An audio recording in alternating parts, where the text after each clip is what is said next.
하나님 말씀 봅니다. 우리 말씀 마가복음 6장 45절에서 52절까지 말씀. 마가복음 6장 45절에서 52절까지 말씀 우리 한 절씩 같이 교독하시겠습니다. 예수께서 즉시 제자들을 재촉하사 자기가 무리를 보내는 동안에 배 타고 앞서 건너편 벳세다로 가게 하시고 무리를 작별하신 후에 기도하러 산으로 가시니라. 저물매 배는 바다 가운데 있고 예수께서는 홀로 무태 계시다가 바람이 거슬므로 제자들이 힘겹게 노젓는 것을 보시고 밤 사경쯤에 바다 위로 걸어서 그들에게 오사 지나가려고 하시매 제자들이 그가 바다 위로 걸어오심을 보고 유령인가 하여 소리를 지르니 그들이 다 예수를 보고 놀라니라. 이에 예수께서 곧 그들에게 말씀하여 이르시되 안심하라 내니 두려워하지 말라 하시고 배에 올라 그들에게 가시니 바람이 그치는지라 제자들이 마음에 심히 놀라니 이는 그들이 그 떡 떼시던 일을 못하고 도리어 그 마음이 둔하여졌음이라. 아멘.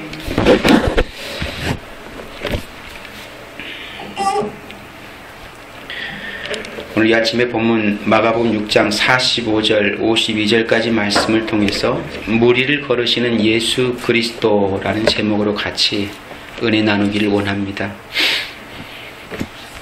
물 위를 걸으시는 예수 그리스도, 상상을 해본 적 있습니까? 무리를 어떻게 걸어 오셨을까? 과연 그런 일이 있을 수 있을까? 만화에도 보면 그런 일은 있습니다. 그렇지요? 또 축지법을 써가지고 무리를 막 걷는 그런 환상적인 그런 돌을 닦은 사람들의 그 모습이 간간히 어떤 영화나 이런 속에서 비춰지는 것을 볼 수가 있습니다. 과연 현실적으로 그런데 이런 일이 가능할까요? 라고 물으면 가능하겠습니까? 주님이시니까 가능하셨겠지요. 무리를 걸으시는 예수 그리스도를 생각하면 우리가 무엇을 기대할 수 있는가? 나도 그렇게 무리를 걸을 수 있다라는 기대감으로 벅차오릅니까? 주님이 걸었으니까 나도 할 수 있다. 베드로처럼 나도 걷게 해 주옵소서 라고 하다가 결국 물에 빠지지 않습니까? 그런데 이 기적은 그 오병이의 기적과 연결되는 기적입니다. 우리가 보고 있으면 그 바로 위에 오병이의 기적이 나와 있지요. 오늘 본문의 말씀 바로 위에 기록된 말씀이 오병이의 기적에 대한 말씀이 기록되어 있는 것을 봅니다. 왜 오병이의 기적 바로 다음에 이렇게 무리를 걸으시는 예수 그리스도의 기적을 말씀하고 있을까라고 하는 거예요. 오늘 저 여러분들이 예수님께서 하신 이 일들을 오늘 우리도 할 수 있다라는 것을 증명해 보이시기 위해서 무리를 걸어 오셨겠습니까? 그건 100% 아닙니다. 100% 아니에요. 나도 한번 무리로 걷고 싶어가지고 주님처럼 걸어봐야지 강가에 나가가지고 아무리 기도 100번, 1000번, 10,000번 철야 금식 기도를 하고 걸어보려고 해도 절대 걸을 수는 없습니다. 왜? 그걸 하라고 주님이 무리를 걸어오신 것이 아니기 때문에. 근데 우리의 신앙을 거기다 목적을 둡니다. 가끔씩 보면.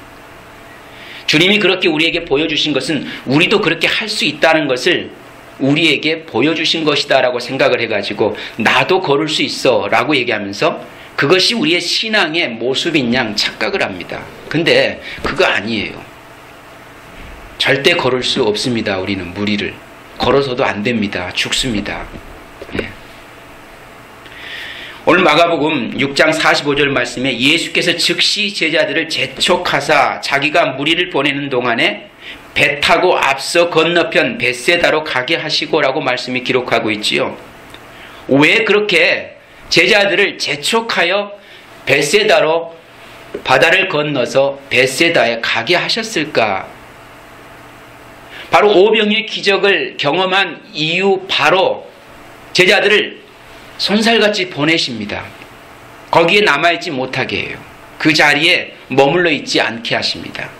보세요. 말씀이 그렇게 기록하고 있지 않습니까? 예수께서 즉시 제자들을 재촉하사 자기가 무리를 보내는 동안에 거기에 있는 군중들, 사람들을 다 보내고 있는 동안에 배 타고 앞서 건너편 벳세다로 누구를? 제자들을 가게 하시고 주님이 친히 그들을 가게 하십니다. 그쪽으로. 예수님께서는 오병이의 기적의 현장에서 즉 제자들을 배에 태워 벳세다로 보내시는 장면을 오늘 우리에게 연출해 주고 있어요. 날은 이미 저물었고 밤이 되었습니다. 제자들은 이미 10여리를 간 상태예요. 주님의 말씀에 따라 순종하여 그 바다를 건너고 있는 거예요. 벳세다를 향해 가고 있는 중에 있습니다. 그런데 반대편에서 어떤 일이 일어납니까? 역풍이 불어옵니다. 바람이 거스림으로라고 되어 있지요. 아네모스 에난티오스라고 하는 역풍입니다. 역풍. 헬라어로. 그러니까 반대편에서 불어오는 바람이라는 뜻입니다. 그렇게 역풍이 부니까 제자들이 괴로워했다라고 성경이 그렇게 말씀하고 있지요. 무엇 때문에? 바람이 역으로 불어오니까 거기를 뚫고 지나가야 되는데 얼마나 힘들었겠습니까? 그러니까 괴로워할 수밖에 없는 거죠. 근데 그 역풍이라고 하는 것이 우리가 생각하는 것처럼 그렇게 미미한 바람이 아니 태풍 같은 바람입니다. 그래서 도저히 뚫고 나갈 수 없는 환경과 여건을 지금 설명해 주고 있는 거예요.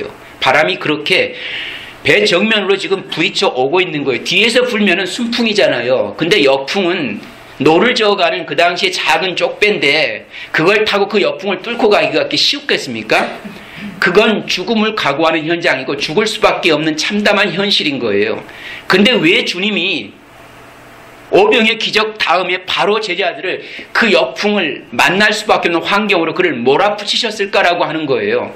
이게 딜레마입니다. 여러분들 성경을 읽으면서 그런 생각 전혀 안 하죠. 왜 그렇게 하셨을까? 그런 놀라운 기적을 경험하고 났는데 그들이 얼마나 주님에 대한 믿음과 신뢰가 돈독했겠습니까? 왜? 제자들은 친히 그 오병의 기적의 빵을 떡을 떼어주는 사람들이었어요. 실제 그 많은 거기에 모인 수가 지금 5,000명 남자만 그렇게 쳤으니까 아마 어림잡아 2만 명은 넘습니다. 어린아이까지 여자 다 합치면 그 2만 명에게 떡을 일일이 다 떼어주면서 그 물고기 2마리, 떡 5개 가지고 그들을 떼어주고 있는데 그들이 떼어주는 그 순간순간마다 얼마나 벅차오르는 감격이 있었겠어요. 그리고 내가 주님의 제자라고 하는 그 주님의 제자라고 하는 자부심과 긍지가 얼마나 프라우드가 강했습니까? 그런 제자들을 주님은 재촉하여 벳세다로 가게 하시는 것을 볼 수가 있더라. 거기에 남아있지 못하게. 그 자리에, 그 현장에. 그렇게 역풍이 부니까 제자들이 괴로워했다고 성경이 말씀하고 있습니다. 그런데 예수님께서 그것을 보시고 에이도라고 되어 있죠. 그들에게 오셨습니다. 그것을 보시고 그 무슨 얘기입니까? 그럴 줄 아시고 보신 거예요.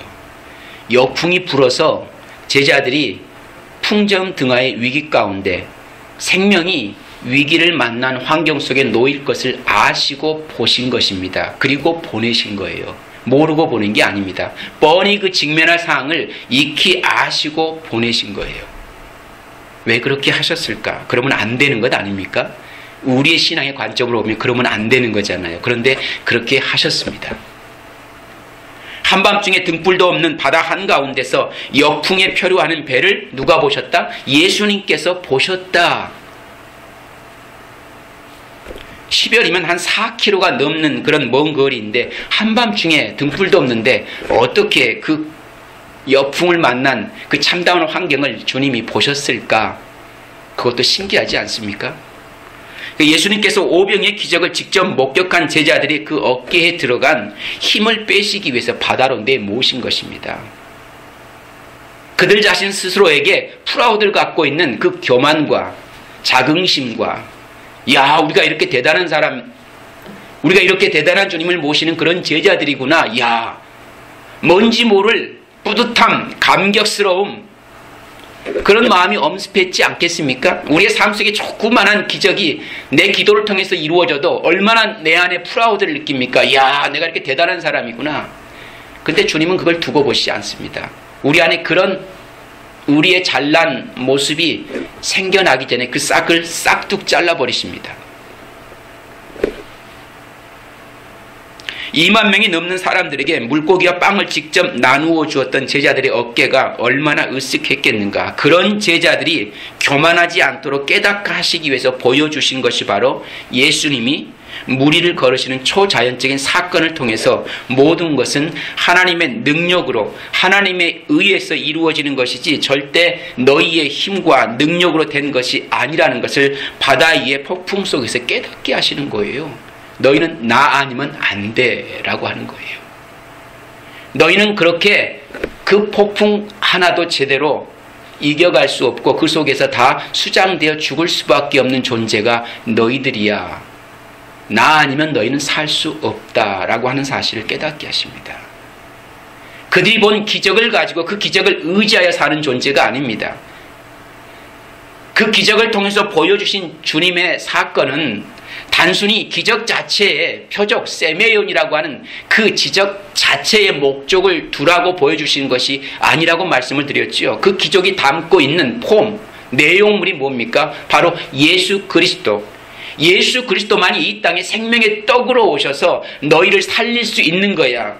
너희가 죄와 사망으로 말미암아 그 굶주림과 허덕임 가운데 죽을 수밖에 없는 너희들이었는데 그게 저주인데, 너희가 굶주림에 시달리는 것이 저주인데 그 저주 가운데를 구원할 수 있는 이는 오직 떡으로 오신 예수 그리스도 나밖에 없다라고 하는 사실을 선포하는 거예요. 그게 오병의 기적 아닙니까?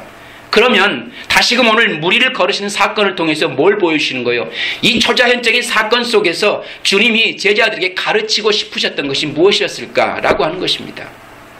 왜 그 기적을 경험한 제자들을 바다로 내모셔서 거기서 죽을 수밖에 없는 참담한 환경 속에 직면하게 하시는가라고 하는 거예요.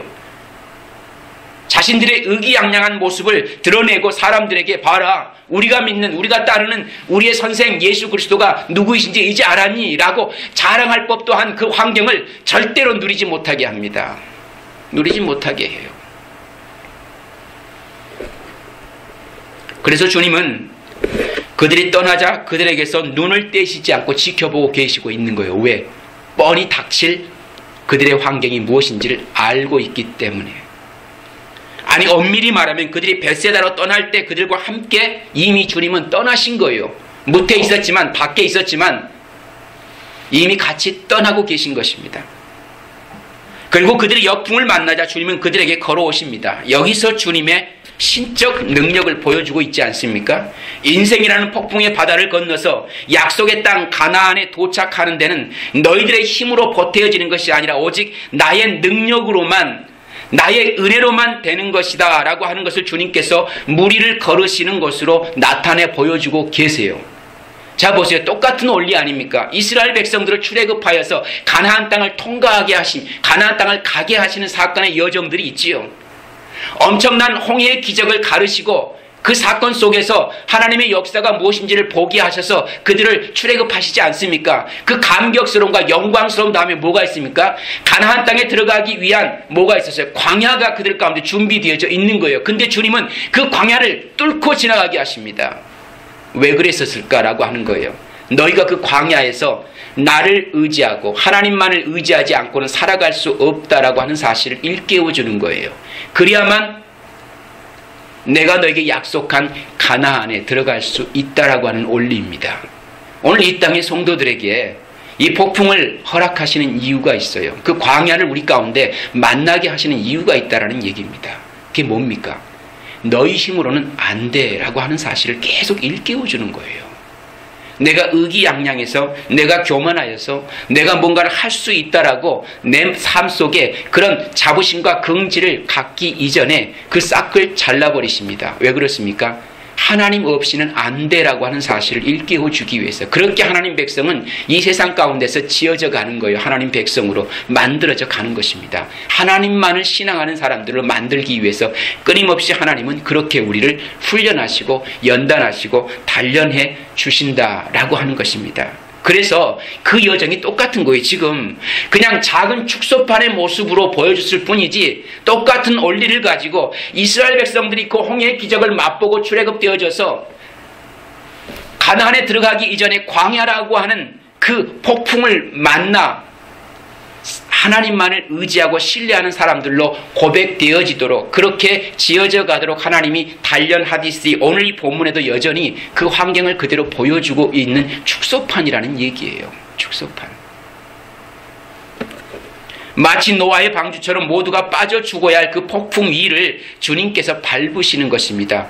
성경에 나와 있는 물이라고 하는 것, 바다라고 하는 것, 폭풍이라고 하는 것, 모든 재료로, 소모품으로 쓰고 있는 모든 재료들이 다 뭘 의미합니까? 저주, 심판을 의미합니다.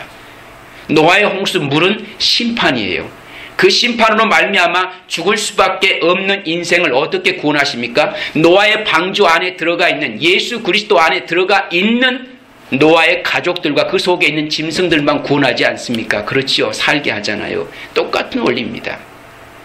그 폭풍을 만났다고 하는 것, 바다에 그 한밤중에 바다에 표류됐다고 하는 것, 그건 자체는 이미 죽었다라는 의미입니다. 너희는 죽을 수밖에 없는 존재인데 그 속에서 너희가 구원받을 수 있는 게 유일하게 단 한 가지, 예수 그리스도를 믿는 것밖에는 다른 방법이 없음을 알려주시는 거예요. 그래서 그 무리를 걸으시는 것은 그 저주를 주님이 대신 다 소멸하시고 제자들을 끌어내시는, 그 폭풍에서 제자들을 건져내시는 구원의 놀라운 역사를 보여주고 계신 것이다 라고 하는 것입니다. 그것이 무리를 걸으시는 예수 그리스도의 모습이에요. 나만 너희의 구원이 될 수 있다 라고 하는 것입니다. 나만 너희의 구원이 될 수 있다. 그 풍랑에서 빠져나오기 위해서 2만 명이 넘는 사람들에게 빵을 떼어주던 그 손으로 열심히 노를 젓던 제자들은 그때 주님의 능력과 그 능력을 의지해야만 살아날 수 있다는 복음의 메시지를 배우고 있는 것입니다. 어디에서? 그 폭풍 가운데 있는 바다 한가운데서. 이처럼 우리 하나님 백성들이 인생을 살아가는 동안 수많은 내적 외적 역풍을 만나게 됩니다.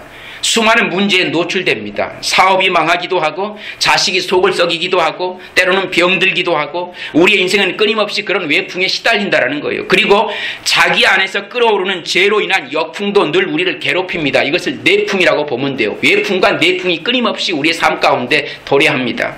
모난 성격, 불안, 우울, 근심, 염려, 욕심 등등 이런 것들이 계속해서 거스리는 외풍과 내풍으로 우리를 시달리게 합니다. 그때의 주님은 우리의 사정을 다 아시고 우리와 함께 계신다는 것을 보여주시는 거예요. 어떤 외풍과 내풍 속에 우리가 놓여져 있을지라도 내가 너희와 함께하면 결코 두려워할 것이 없다. 내니 안심하라. 그거예요. 내니 안심하라. 그런데 이 땅의 성도들에게는 결국 이 역풍이라고 하는 것이 존재할 수밖에 없는 겁니다. 왜? 하나님 백성으로 만들어가기 위해서는 꼭 필요한 것이거든요. 그것을 은혜의 수단이라고 하는 거예요. 은혜의 수단. 하나님 백성이 주신 하나님의 은혜의 수단. 우리가 그렇게 싫어하는 것이 우리에겐 은혜의 수단이 되어지고 있는 것입니다. 그거 아니면 우리의 죄인됨을 깨닫지 못하기 때문에, 우리의 부족한 인생됨을 깨닫지 못하기 때문에, 하나님만을 의지하고 신뢰하는 삶의 자리로 나갈 수 없기 때문에 그 은혜의 수단을 하나님은 꼭 준비해 두시고 우리 가운데 허락하신다라고 하는 것입니다. 근데 우리는 우리 입술로 고백하기를 그런 모든 것들이 내 인생의 여정 속에 있지 않기를 기도하지 않습니까? 그러니까 우리가 지금 하나님이 누구이신가를 제대로 모르고 있다고 하는 거예요. 예수 그리스도가 왜 나에게 구원이 되시는 분인지를 모르고 있는 거예요. 모르고 있는 거예요.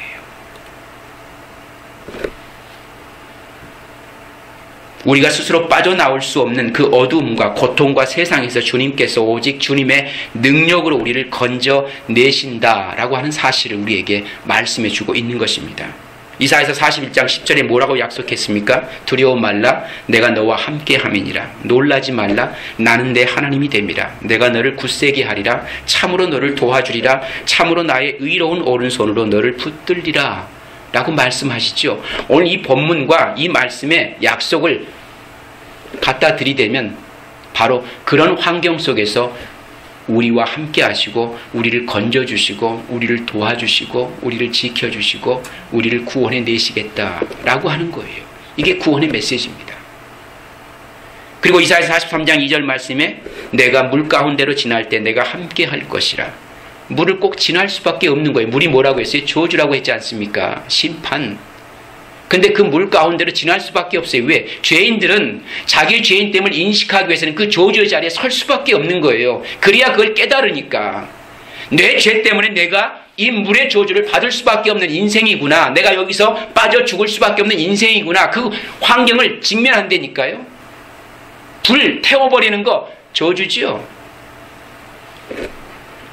강을 건널 때 물이 너를 침몰치 못할 것이요. 근데 그 저주가 우리를 침몰치 못한답니다. 내가 불 가운데, 불 저주지요. 심판의 도구 아닙니까? 불 가운데로 행할 때 그 불을 가운데로 행할 수밖에 없는 게 우리의 인생이에요. 왜? 우리의 죄인 됨을 인식하려면 그 불을 통과해야만 된다니까요. 그래야 내가 뜨거워 하면서 내가 이 불에 타 죽을 수밖에 없는 죄인이었구나라는 사실을 알게 된다니까요. 그럴 때 어떻게 하신다고? 타지도 아니할 것이요. 뭐 때문에? 예수 그리스도의 구원의 은총이 물로부터 불로부터 우리를 보호하기 때문에 우리가 죽지 않게 되는 그 구원의 형국을 맞이하게 되는 것입니다. 이게 복음이라고 하는 거예요. 이게 복음. 불꽃이 너를 사르지도 못하리니 불꽃이 사르지도 못한대요. 하나님 백성은 그렇게 하나님이 보호해 주시는 것입니다. 이걸 구원의 백성들의 삶의 모습이에요. 그렇게 약속해 주시고 있고 그 약속이 어떻게 우리 가운데 이루어져 가는지를 보여주고 있는 것이 신약의 말씀 아닙니까? 구약은 영상이고 그림이라고 생각하시면 돼요. 그리고 신약은 그 그림이 어떻게 우리 가운데 이루어지고 성취되는지를 자막으로 보여주고 계시는 겁니다. 그 여정을 우리 가운데 그대로 말씀하고 있는 거예요. 그러니까 우리가 지금 어떤 상황 속에 던져져 있다 할지라도 주님은 우리와 함께 계시고 지켜보고 계시고 오늘 본문에도 그들을 쭉 지켜보신 거예요. 그 상황을 아시고 그리고 아시고 그 풍랑 속에 들어가게 하는 것입니다. 그리를 내모시는 거예요. 그 풍랑 속에 함께 계시고 함께 있기만 하면 뭐랍니까? 능력이 있어야죠. 그렇지요. 그래서 주님이 물 위를 걸어오시는 것입니다. 어떤 능력입니까? 그 물의 저주 심판을 멸하시고 물을 정복하는 것 아닙니까? 다스리는 것 아닙니까? 주님이. 그렇기 때문에 그 의미로 주님이 물을 걸어오시는 장면으로 연출되어지고 있는 것입니다.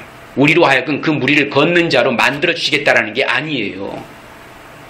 우리의 신앙의 추구가 그리 가면 안 되는 거예요. 그런 주님의 기적을 나도 할 수 있다 그래가지고 내가 열심히 기도하고 물 위를 걸어보려고 애쓰는 그런 신앙의 사람 만들려고 하는 것이 아니고 주님이 그 물의 저주를 다 심판하시고 멸하시고 우리를 그 물에서 건져내 주시겠다고 하는 것이 주님의 약속인 거예요. 이게 바로 주님이 우리에게 주시는 능력이라고 하는 거예요. 보여주신 초자연적인 능력. 그걸 다스리고 통치하고 지배하는 권세가 누구한테 있다? 오직 하나님께 있음을 오늘 보여주고 계시는 것입니다. 그 하나님이 오늘 우리의 하나님이 되신다라고 하는 것입니다. 마가복음 48절 말씀 본문 바람이 거스림으로 제자들이 괴로이 노젓는 것을 보시고 밤 사경쯤에 바다 위로 걸어서 저희에게 오사 지나가시려고 하시매라고 말씀이 그렇게 기록하고 있지요. 물 위를 걸어오신 예수님께서 그냥 지나가시려고 합니다. 그렇죠? 그 제자들이 호덕거리고 있는데 지금 거의 초죽음이 된 상태 아니겠습니까? 아픔 보이지도 않지, 역풍은 불어오지, 이제는 죽었구나. 근데 살려고 발버둥 치고 있지 않습니까? 왜? 오병의 기적을 통해서 자기들이 그 떡을 떼가지고 군중들에게 주었던 그 쾌감 있지 않습니까? 그 능력이 자기한테 있다고 생각하는 거잖아요. 그 손으로 열심히 노를 젓는 거예요. 우리가 열심히 저으면 살아날 수 있겠지. 발버둥 치는 거예요. 근데 아무리 그렇게 열심히 저어봐야 죽는다라고 하는 것입니다. 그걸 인식하지 못하는 건 죄예요. 내가 이렇게 열심히 노력하고 수고하는 것은 결국 죽음에 이르는 길이구나. 이 사실을 깨달아야 돼요. 왜? 죄 때문에. 그리고 누구를 의지해야 되는 거예요? 물 위를 걸어오신 주님을 바라봐야 되는 것입니다. 그게 믿음, 그게 신앙 아닙니까? 하나님만 바라보는 거.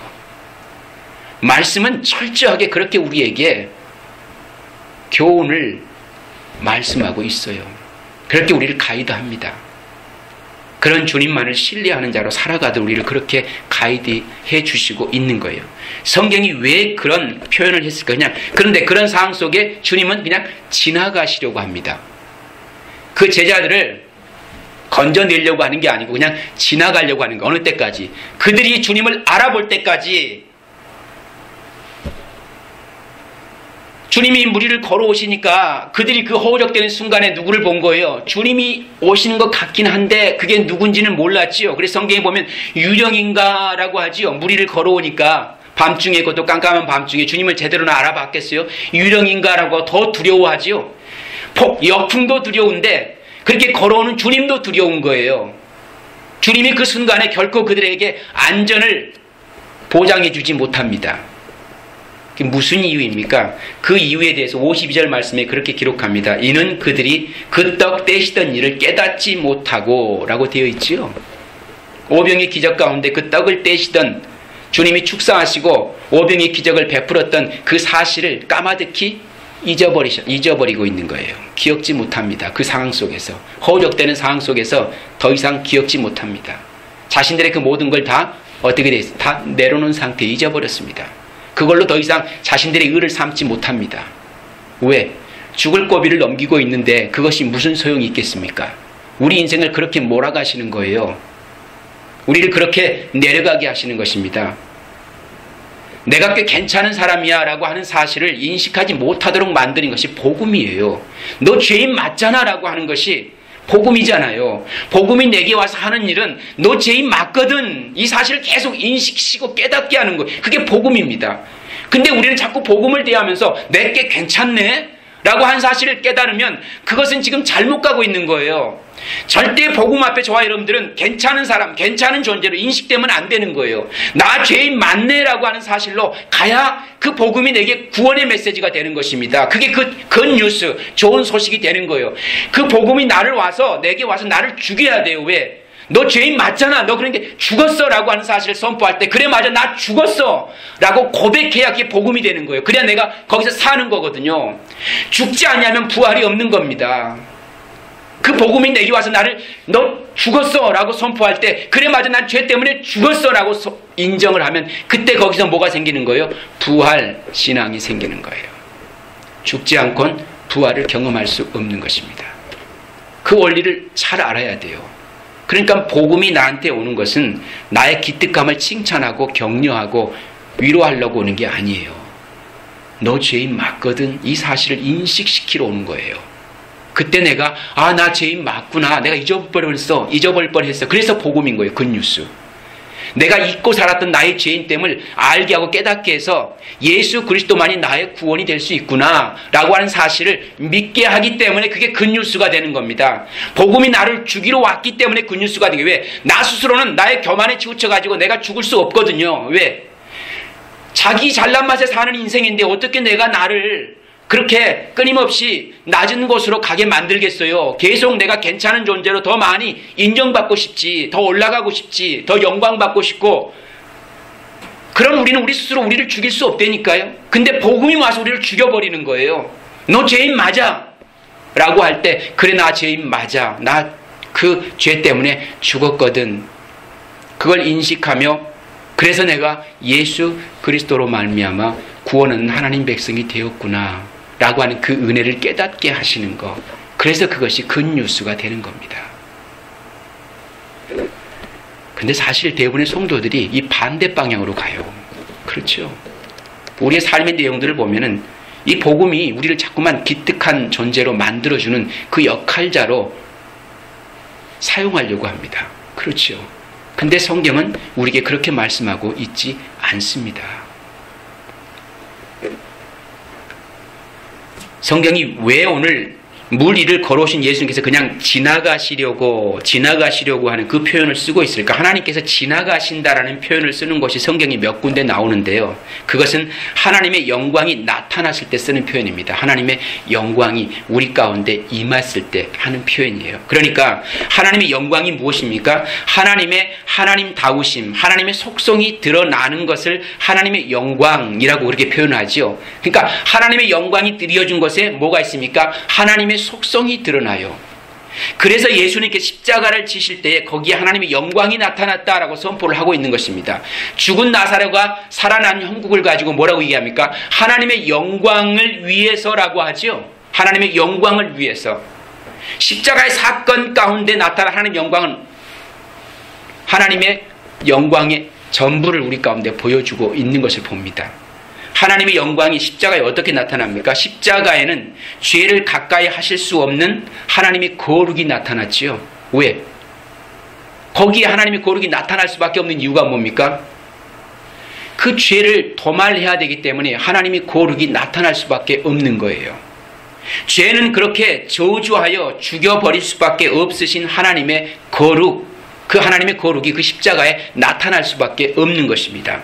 그리고 십자가는 하나님의 공의가 나타났지요. 그 죄를 심판하시는 공의요.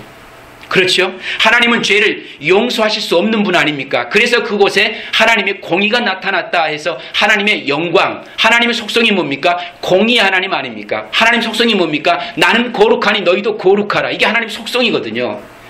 그 하나님의 거룩과 하나님의 공의가 그 십자가에 도렷이 나타납니다. 또 십자가에는 하나님의 신실하심이 나타나지요. 그 신실하심은 이게 뭐예요? 하나님의 언약이 어떻게 성실하게 우리 가운데 이루어져 가는지를 보여주시는 것 아닙니까? 그게 하나님의 속성이거든요. 하나님의 신실하심이. 그러니까 창세기부터 약속에 오신 하나님의 언약이 어떻게 우리 가운데 신실하게 이루어지는지 그 장면을 보여주시는 현장이 십자가의 사건인 거예요. 그래서 그것이 영광이 되어지고 있다라고 하는 것입니다. 하나님의 영광이 그렇게 신실하신 하나님으로 나타나고 있는 거예요. 그리고 십자가에는 하나님의 긍휼하심과 사랑이 나타났습니다. 그래서 십자가가 하나님의 영광이 되어진다라고 하는 거예요. 죄인을 향한 하나님의 심판과 저주 속에 죽어 마땅할 인생을 하나님의 긍휼과 사랑이 그들을 용서해 내시고 그들을 구원해 내신 하나님의 긍휼과 사랑이 거기에 나타난 거예요. 하나님의 긍휼과 사랑, 하나님의 속성 아닙니까? 십자가에는 그렇게 하나님의 영광만 나타나는 거예요. 그 모습을 그대로 우리에게 보여주고 있습니다. 그래서 하나님의 속성이 그대로 투영된 것이 바로 십자가 사건이었다라고 하는 것이, 성경에서 하나님이 지나가신다라는 표현은 바로 그 하나님의 영광이 드러난다라는 표현인 거예요. 오늘 본문에도 하나님의 영광이 그렇게 나타나고 있습니다. 어떤 모습으로? 지나가시려고 하는 그 모습으로 나타나고 있는 거예요. 그러니까 출애굽기 34장 6절에 보니까 여호와께서 그의 앞을 지나시며라고 돼. 여호와가 그 앞을 지나시며 모세의 앞을 지나가는 거거든요. 그러니까 반포하시되 여호와로라 여호와로라 자비롭고 은혜롭고 노하기를 더디하시고 인자와 진실이 많은 하나님이로다. 그 인자와 진실, 자비롭고 은혜롭고 노하기를 더디하고 인자와 진실이 많은 하나님의 모습이 뭡니까? 하나님의 속성 아닙니까? 그 하나님이 누구 앞을 지나가는 거예요? 모세 앞을 지나가는 것입니다. 그 지나가는 걸 표현해요. 하나님이 모세 앞을 지나가면 하나님의 영광이 거기에 드리워지는 것입니다. 그걸 지금 말씀해 주고 있는 거예요. 여기서도 여전히 주님께서 무리를 걸어서 제자들이 그렇게 힘겨워하는 걸 보시고 지나가시려고 하는 거예요. 하나님의 영광이 그 속에 나타나고 있는 것입니다. 어떻게? 죽어 마땅할 제자들, 자신들의 죄로 말미암아 죽어야 할 그 인생들을 하나님이 그 저주의 심판, 그 물에서부터 그 여풍으로부터 어떻게 구원해 내시는지를 보여주는 것, 그 사건이 하나님의 긍휼과 사랑 아닙니까? 그렇기 때문에 거기에 뭐가? 하나님의 영광이 나타나는 거예요. 하나님의 속성이 거기에 나타나고 있다라고 하는 것입니다. 그래서 그것을 지나시며라고 하는 표현을 쓰고 있어요. 성경에는 그렇게 하나님이 지나가시는 장면마다 뭐가 나타납니까? 하나님의 영광이 드리워져요. 그겁니다. 하나님께서 모세 앞으로 지나가시면서 그분의 속성을 말씀하시죠. 그분이 지나가실 때는 하나님의 속성이 뚝뚝 떨어지는 그 장면으로 우리에게 비춰지고 있는 것입니다. 그러니까 역풍이 부는 풍랑의 현장에 하나님의 영광이 왜 나타난지 아십니까? 우리의 인생의 고난과 환난 그리고 죄로 인한 고통은 정말 견디기 힘든 것 아닙니까? 그러나 우리는 그 현장에서 하나님을 체감할 수 있는 거예요. 하나님을 경험할 수 있게 되는 것입니다. 그렇기 때문에 그 고난의 현장 속에 하나님의 영광이 나타나지는 거예요. 왜? 그 속에서 하나님을 경험할 수 있는 거거든요. 하나님의 영광은 그렇게 우리 가운데 드리워진다니까요. 세상 모든 사람들이 나를 버린 상황 속에서 하나님은 내 곁에 계심을 느끼는 임마누엘 하나님을 경험하는 거 아닙니까? 세상 모든 게 다 나를 배신해도 하나님만은 나와 함께 하셔. 그 고백을 나오게 만드는 건 뭐예요? 배신이 있어야 그 고백을 할 수 있는 거 아닙니까? 그런 외면을 당해봐야 하나님 나와 함께 한다는 사실이 얼마나 귀한 것인지를 깨닫는 거거든요. 그러니까 고난과 환난과 시련 속에 있는 하나님 백성은 무엇을 직면하게 되는 거예요? 하나님의 속성인 하나님의 영광을 직면하게 되어져 있습니다. 그리고 그것을 고백하게 되어져 있는 거예요. 그래서 고난이 오늘 우리에게는 축복이다라고 하는 것이, 그래서 성경이 우리에게 가르쳐주고 있는 역설의 진리인 것입니다. 고난은 축복입니다. 환난은 하나님의 영광을 직면할 수 있는 유일한 통로가 되어집니다. 그거예요. 여전히 하나님은 나를 사랑하시고 나를 긍휼히 여기고 계시구나. 그렇게 하나님이 우리 가운데 그 배신과 쓰라린 그 아픔 속에서 나타나 보여지시는 것입니다.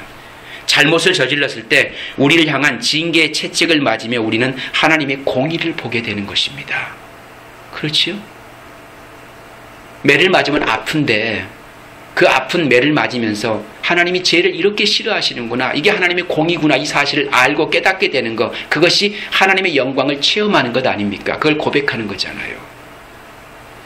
하나님의 영광입니다. 그것이 우리는 세상의 역풍 속에서 하나님의 영광을 느끼고 배우게 되는 것입니다. 구약에서 하나님의 영광이 구체적으로 묘사된 대표적인 것이 있죠.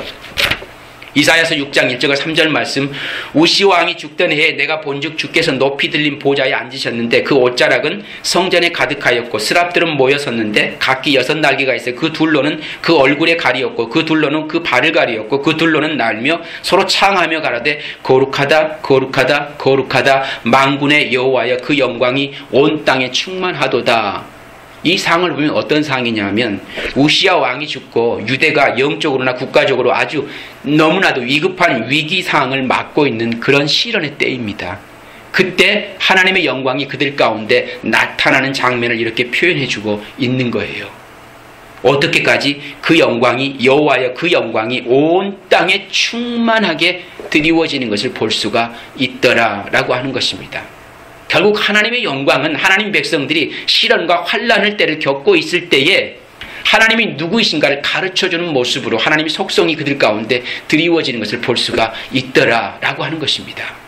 그 다음에 또 에스겔서 1장 26절 28절 말씀, 그 머리 위에는 궁창 위에 보좌의 형상이 있는데 그 모양이 남보석 같고 그 보좌의 형상 위에 한 형상이 있어 사람의 모양 같더라. 내가 본즉 그 허리 이상의 모양은 단새 같아서 그 속과 그 주위가 불 같고 그 허리 이하의 모든 모양도 불 같아서 사면으로 광채가 나고 그 사면 광채의 모양은 비 오는 날 구름에 있는 무지개 같으니 이는 여호와의 영광의 형상의 모양이라. 내가 보고 또 엎드려 그 말씀하시는 자의 음성을 들으니라. 하나님의 영광이 그들 가운데 나타나는데 어떻게? 비 오는 날에 있는 무지개 같으니라고 하는 거죠. 그러니까 노아의 홍수 때 하나님께서 우리에게 약속하신 게 뭐예요? 다시는 물로 너희를 심판하지 않겠다라고 하는, 그 저주와 심판을 끊어버린다라고 하는 약속의 메시지가 무지개였죠. 무지개는 뭐? 활 아닙니까? 그 활이 누구를 겨냥했다고요? 하나님 자신을 겨냥하고 있는 거예요. 그래서 이렇게 굽어진 거 아닙니까? 어디를 향해? 우리를 향해 있는 게 아니고 하나님 자신을 향해 있다니까요. 내가 저주받고 너희를 건져내겠다라고 하는 약속입니다. 그게 언약이에요. 그래서 인류를, 하나님 백성을 구원해내신 하나님의 약속이 어떻게 이루어집니까? 하나님 자신이 친히 저주를 받지 않습니까? 그 대상이 누구예요? 하나밖에 없는 독자 아들 예수 그리스도를 저주로 내어놓는 거예요. 저주의 제물로 내어놓으시고 하나님이 대신 저주를 받으시고 누구를? 그 죄인을 구원해내시는 것, 이걸 구원이라고 얘기하지 않습니까? 하나님은 그렇게 언약을 이루시는 거예요. 성취하시는 것입니다. 그 약속이 무지개 언약 아닙니까? 무지개 언약. 인류를 심판하시고 죽일 수밖에 없는데 그를 살려내기 위해서는 하나님 자신이 그 레인보우 조지의 화살을 맞고 죽으시고 그리고 그 인류를 구원해내시겠다라고 하는 약속, 그 언약. 그게 레인보우의 언약 아닙니까? 거기에 뭐가 있더라? 하나님의 영광이 나타났다. 뭡니까? 하나님의 긍휼과 사랑이 나타나고 있음을 우리에게 말씀해 주는 것입니다. 이스라엘이 바벨론으로 모조리 끌려가고 처참하게 황폐된 상황에서 바벨론 그발 강가에서 에스겔이 하나님의 영광을 경험하고 있는 장면 아닙니까? 그렇죠? 이처럼 인생의 역풍 속에서 하나님의 영광이 나타나지고 있다라고 하는 거예요. 그 하나님의 영광, 우리의 신앙의 삶의 여정을 살아가는 동안에 우리는 끊임없이 경험하고 있는 것입니다.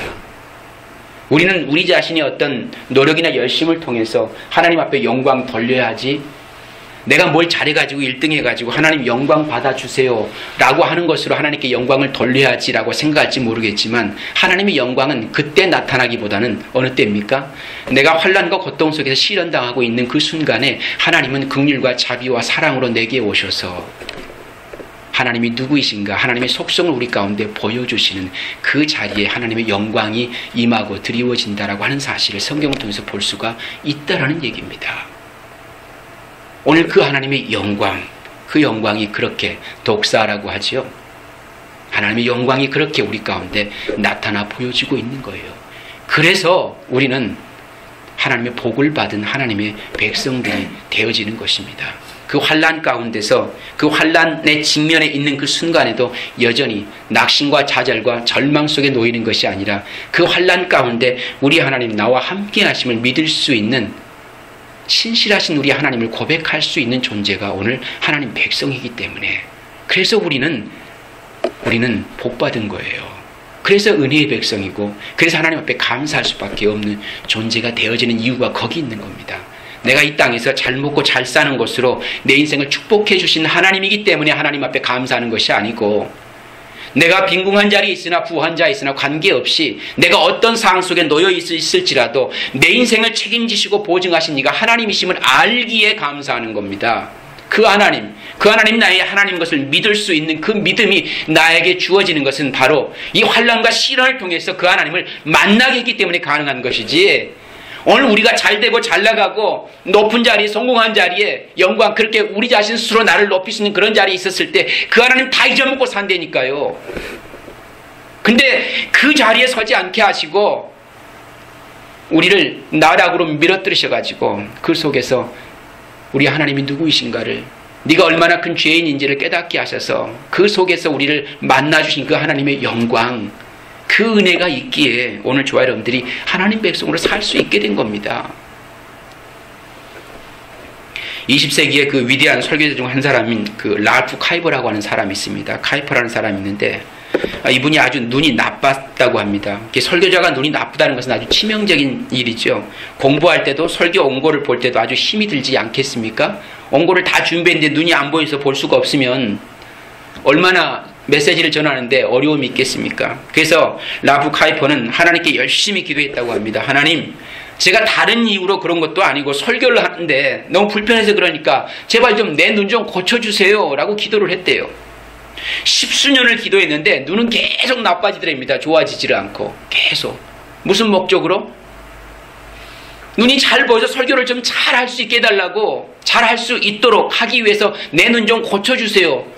나를 위한 것이 아니고 나를 목자로 세우셨으니까 이 사명 잘 감당할 수 있도록 해서 많은 사람들에게 더 좋은 메시지를 전할 수 있는 그런 설교자가 되도록 하기 위해서 내 눈 좀 고쳐주세요. 좋은 의도로 기도하고 있는 거 아닙니까?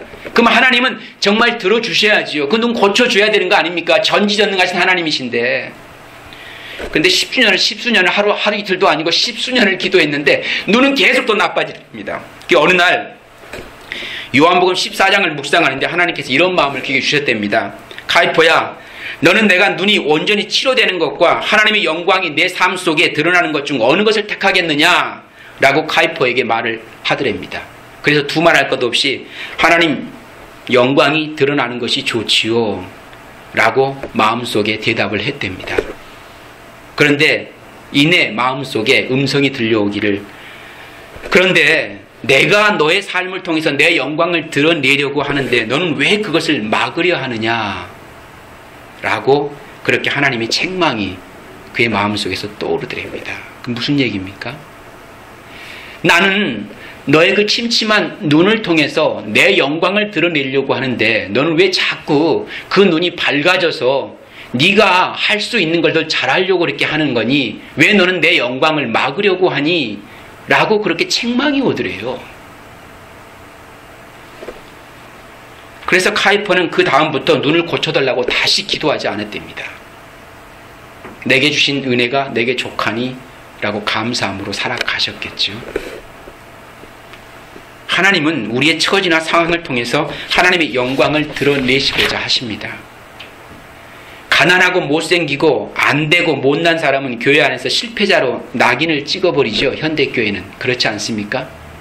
왠지 그들은 믿음생활, 신앙생활이 하나님을 향한 그 믿음과 신뢰가 부족해서 그런 삶을 살고 있는 것처럼 그렇게 편하지 않습니까? 우리가 창조론의 진리를 믿고 있습니다. 그렇지요? 그러면 창조론은 이 땅의 모든 창조물은 하나님께서 목적을 가지고 지으셨다는 사실을 믿지요. 그러면 가난한 사람은 가난한 대로, 부자인 사람은 부자인 대로, 예쁜 사람은 예쁜 대로, 못난 사람은 못난 대로, 마른 사람은 마른 대로, 뚱뚱한 사람은 뚱뚱한 사람대로 하나님의 목적과 계획 안에서 창조된 거 아닙니까? 그렇지요? 그러면 그 모든 것이 협력하여 선을 이룰 것이고 그 모든 걸 통해서 하나님은 어떻게 하십니까? 영광 받으시는 거 아니에요. 근데 우리는 우리 기준을 가지고 하나님의 영광을 가로채려고 하지 않습니까? 하나님의 창조 사역을 거스리는 거예요. 우리를 지으신 그 목적에 맞게 살아가는 우리의 인생이 아니라 우리 스스로가 우리 인생을 보다 좋게 만들어서 남보다 더 올등하고 우월한 인생의 모습으로 하나님을 만족해 해드리려고 하는 것. 아니, 사실은 하나님을 만족해 해드리기보다는 자기 만족을 위해서 하나님을 이용하고 싶은 마음이 더 강한 거지요. 그렇지요? 엄밀히 따지고 생각해보면, 곰곰이 생각하면 누가 영광받고 싶은 거예요? 자기가 영광받고 싶은 거지요. 사실은. 근데 거기다가 누구 이름을, 하나님 이름을 빗대어서 교묘하게 믹서시키는 것 아닙니까? 나는요 그냥 괜찮은데 하나님의 얼굴이 있어서 이렇게 하는 거 아닙니까? 우리 인생은 다 그렇게 살아간다니까요. 뭐 저나 여러분하고 뭐 다를 게 뭐 있습니까? 우리는 그렇게 살아가요. 매번 가만히 그 속을 들여다보면 결국 자기거든요. 자기가 중심이 되어 있는데 그걸 꺼내놓기는 민망하니까 자꾸 거기다가 하나님을 들먹이는 겁니다. 그래가지고 하나님을 위해서요 라고 얘기하지만 결국은 자기가 원하는 걸 달성하고 목적하고 이루고 성취해서 자기 영광 누려보겠다는 거거든요. 그리고 거기 남은 조금의 영광이 있으면 하나님 떼어드리고 싶은 그 마음, 그 여유가 조금 있기는 할 겁니다. 근데 하나님 그거 원치 않는 거예요. 오롯이 내 영광만 드러나기를 원하는 겁니다. 우리를 통해서 하나님의 영광. 그러려면 저와 여러분이 부인돼야 돼요. 내가 죽지 않고 내가 부인되지 않으면 하나님의 영광이 나타날 수 없다니까요. 근데 우리는 우리가 잘 돼가지고 하나님 영광 받아주세요 라고 하려고 애를 쓰지 않습니까? 그거 신앙이 아니고 사실은 하나님의 영광만이 내 안에 드리워지기를 원하면 내가 어떤 자리, 어떤 용도, 어떤 모양으로 세워지든지 그걸 인정해야 돼요. 그걸 인정해야 됩니다. 내가 부자로 살든 가난하게 살든 얼굴이 못생기게 살든 잘생기게 살든 뚱뚱하게 살든 뭐 날씬하게 살든 I don't care. 그거하고는 관계없이 어떻게 해야 돼요? 그 모든 삶을 통틀어서 하나님 나를 이렇게 세워주시니 감사합니다 라는 자리로 나가는 것이 하나님이 영광 받으시는 자리가 되어지는 거예요. 그 자리, 그 믿음의 고백, 내가 부인되어지는 거. 왜? 하나님이 날 이렇게 만드셨는걸? 그렇다고 우리 인생을 거기에 뭐 어떤 운명론에 치우쳐가지고 그냥 아무것도 하지 않고 거기에 그냥 매달려서 그냥 뭐 하나님이 이렇게 하신 건데 뭐, 그리고 우리는 아무것도 하지 말라는 얘기입니까? 그러면? 그럴 수도 있잖아요. 그럼 내가 뭐 할 게 뭐 있나? 하나님이 알아서 다 하시는 거 나는 그냥 하나님이 하신 대로 그냥 가만히 있으면 되겠네? 이렇게 생각할지 모르겠지만 하나님 백성은 그렇게 살지 않습니다. 그럼에도 불구하고 어떻게 산다고요? 최선의 노력을 다합니다. 그게 하나님 백성이에요. 왜? 하나님 나를 이처럼 사랑하시는데 어떻게 그 사랑을 받고 가만히 있을 수 있습니까? 이게 우리 안에 자연스럽게 나오는 은혜 고백이에요. 근데 우리는 자꾸 이런 걸 우리 기준 가지고 우리 생각 가지고 우리 자신의 유익을 위해 추구해서 살다 보니까 자꾸만 어떻게 하는 거예요?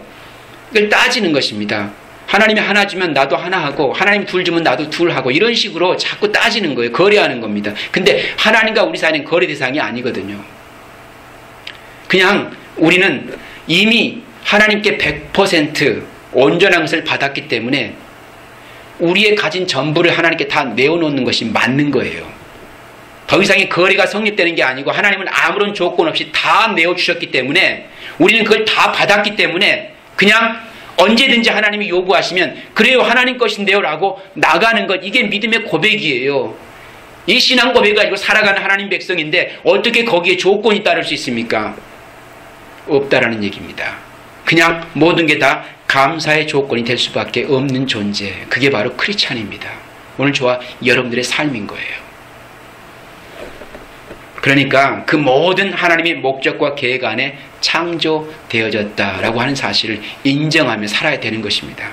우리 하나님 백성들은 그 자체를 인정하고 귀하게 여길 줄 알아야 한다는 것입니다. 하나님은 그 안에서 하나님의 영광을 드러내시는 것입니다. 여러분, 보통 우리가 예수를 믿으면서 기대하는 것은 내 인생에 폭풍이 가라앉고 평온한 태평성대가 오는 것 아닙니까? 그런데 성경은 전혀 다른 이야기를 하고 있지 않습니까? 예수의 말씀을 쫓아서 그분께 순종했더니까 잔잔했던 바다에서 오히려 풍랑이 일고 있지 않습니까? 오늘 본문에도. 말씀에 순종하고 가라 하시고 간 거예요. 배 타고 갔거든요. 그렇게 순종하여 갔더니 풍랑을 만난 거 아닙니까? 그러나 주님은 그 풍랑을 통해 제자들에게 진리를 깨우치고 하늘의 비밀을 그들에게 알려주시기를 원하시는 것입니다. 우리의 인생도 마찬가지라고 생각합니다. 우리가 예수를 믿게 되면 이제 하늘의 사람이 되는 것 아닙니까? 따라서 우리가 하늘의 사람이 되는 그 순간부터 우리는 하늘의 삶의 원리를 배워야 하고 하나님 나라의 비밀을 배워야 하는 것이 마땅하다라고 하는 거예요. 이 세상 진리를 추구하고 이 세상 목적을 향해 나아가는 그런 인생이 아니라 이제는 우리의 삶의 좌표점이 바뀌어야 되지 않습니까? 내가 예수 믿기 전에는 이 세상에서 성공하고 부를 누리고 영광을 취하는 삶의 목적이 있었다면 내가 예수 믿고 하나님 백성이 된 그 이후부터는 어떻게 돼야 돼요? 하늘의 원리로 살아야 되기 때문에 우리의 삶의 목적이 바뀌어야 되는 것 아닙니까? 근데 여전히 똑같이 그것이 내 인생의 목적이 되어지고 있다면 그건 뭔가 지금 모순이 있는 거예요. 모순이 있는 거예요. 그걸 얘기하고 있는 겁니다. 그 삶을 목적하여 살지 말란다고 살지 않을 사람 어디 있습니까? 솔직히 하나님의 하늘나라의 삶의 원리로 살아가라고 얘기한다 그래가지고 우리 인생의 삶을 포기하고 사는 사람이 있을 것 같아요? 없습니다. 그건 그냥 보편적으로 누구나 다 살아가는 삶이니까 살아가는 거예요. 그러나 오늘 크리스찬들에게는 뭐가 있습니까? 하나님 나라의 삶의 원리가 있기 때문에 그들보다는 한 차원 업그레이드인 삶을 추구해야지요. 그래야 맞는 거 아닙니까? 근데 왜 그들이 추구하는 삶을 똑같이 따라가냐 이거예요. 그게 아닌데. 그게 문제라는 얘기입니다. 그게. 오늘 우리 안에 그것이 제대로 정착이 안 되어지면 여전히 우리도 그리스도 안에서 예수를 이용해서 내 삶의 목적을 이루는데 올인하고 말 사람들이에요. 목적이 잘못되었기 때문에 결국 가는 길이 하나님께로 가는 게 아니고 자꾸만 세상으로 갈 수밖에 없는 것. 이 삶의 원리를 우리가 분명히 좀 알고 하나님 나라 비밀에 맞는 그 삶을 배우고 그 삶의 원리를 쫓아 살아갈 수 있어야 되겠다라고 하는 거예요. 그래서 이 세상을 추구했던 모든 삶은 언제든지 기밥할 수 있어야 된다라고 하는 원리를 가지고 사는 거예요. 다 내려놓을 수 있다. 어느 순간에. 왜? 하나님이 내게 달라 그러면. 그겁니다. 이걸 내 마음에 각오 없이 살면 이것 때문에 이걸 붙드느라고 누구를 잊어버리는 거예요? 하나님을 잊어버리는 것입니다. 예수 그리스도를 부인하게 된다니까요. 이걸 붙드느라고. 그렇기 때문에 그러지 못하도록 하나님 백성을 철저하게 어떻게 하신다? 막으신다. 어떻게 해서라도 역풍을 만나게 해서라도 자신들의 그 의기양양한 모습을 완전히 꺾어버리시는 거예요. 좌절하게 만드십니다. 내가 이것밖에 안 되라고 하는 그런 처참한 자리로 밀어뜨리신다니까요. 그 하나님 만났을 때 할렐루야 감사합니다. 내가 그런 존재였군요 라고 고백해야지 하나님 어떻게 나한테 이럴 수 있습니까? 라고 대들면 그게 염소예요. 그게 염소입니다. 양과 염소 비유 아시죠? 성경은 너무나 정확하게 우리에게 그렇게 말씀해주고 있습니다. 따라서 우리가 하늘의 사람이 되는 그 순간부터 우리는 하늘의 삶의 원리를 배워야 하고 하나님 나라 비밀을 배워야 합니다. 그때 우리 인생에 폭풍과 같은 사건들과 상황들이 사용될 수 있는 거예요. 바로 그 폭풍 속에서 오늘 우리들에게 가르쳐주고자 하는 진리는 바로 우리를 위해 십자가에서 죽으시고 부활하신 그 예수 그리스도만을 의지해야 살 수 있다는 복음을 깨닫게 하는 것입니다. 그 복음. 오병이의 사건에서 하나님의 저주와 심판이 백성들의 굶주림으로 그려지고 있는 것을 우리가 알아야 합니다. 그 굶주림이 예수라는 하늘의 떡으로 풍성하게 채워지는 모습으로 구원을 설명하는 것이 오병이의 기적입니다. 내가 하나님 앞에 10의 1을 드리면 그걸 뻥튀기 시켜서 나한테 10의 10을 안겨주는 그런 하나님 사채업자가 아니라 하나님 사채업자 아니잖아요. 그렇지요? 내가 일을 드렸는데 그걸 뻥튀기 이거 10을 나한테 건네주는 분이 하나님이십니까? 그게 복이라고 얘기하잖아요, 우리는. 근데 그게 복입니까? 하나님을 그렇게 믿지 마시고 오병의 기적을 만들어내신 하나님이 아니라 그 오병의 기적을 통해서 우리에게 세메이언 표적을 통해서 뭘 알려주시려고 했다고요? 예수 그리스도가 누구이신가를 보여주고 있는 거예요. 내가 생명의 떡으로 왔는데 너희가 이 떡을 먹어야 그 굶주림의 저주와 심판으로부터 너희가 구원받을 수 있다라고 선포하고 있는 겁니다. 생명의 양식인 주님, 내게 오셔서 생명의 양식이 되어주세요 라고 하는 그 신앙 고백을 만들어내기 위해서. 근데 우리는 오병의 기적을 내 삶 가운데 만들어내기 위해서 내가 하나를 주면 하나님이 열을 주겠지라고 하는 기대를 가지고 신앙생활 하지 않습니까? 그거 아니라는 얘기예요. 예수 그리스도가 전부인데, 그분이 내게 전부로 오셨는데 그 이상의 어떤 은혜가 또 왜 필요합니까? 다른 복이 왜 필요하냐 이거예요. 우리가 그래서 그런 차원에서 잘못된 신앙을 살아가고 있었다라는 얘기입니다. 말씀에 대한 본질을 이해하지 못하고 우리의 욕심이나 챙기고 우리의 유익이나 챙겨보자고 하는 그런 믿음, 예수님을 적당히 이용해서 내 삶의 인생의 목적이나 부와 영광을 취해보겠다고 하는 그런 안일한 믿음이 오늘 우리를 그렇게 만들어갔던 게 아닌가라고 하는 겁니다. 오늘 우리는 이 자리에서 과감히 나와서 그렇다고 이 세상의 삶을 부인하라는 게 아니잖아요. 그것은 그냥 보편적으로 누구나 다 살아야 되는 삶이에요. 왜? 육의 몸을 입고 있는 동안 이 세상을 떠나서 살 수는 없지 않습니까? 그러면 그 보편적인 삶은 누구나 살아가니까 최선을 다해서 사세요. 그거 대충 살지 말고 힘쓰고 애쓰고 노력해서 사십시오.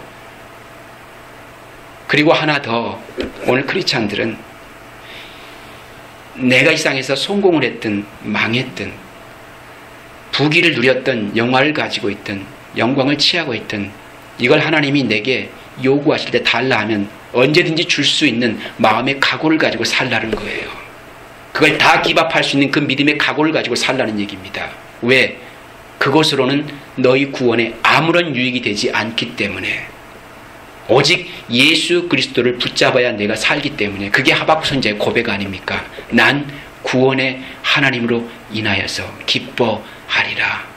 포도나무의 열매를 구하지 마시고, 외양간의 소를 구하지 마시고, 우리 양떼를 구하지 마시고, 포도 열매 주세요, 양떼 주세요, 소 주세요, 이거 구하지 마시고, 구원의 하나님으로 인하여서 기뻐하는 자가 되게 해주세요, 이걸 구하라는 거예요. 이게 성도가 살아가는 삶의 원리입니다.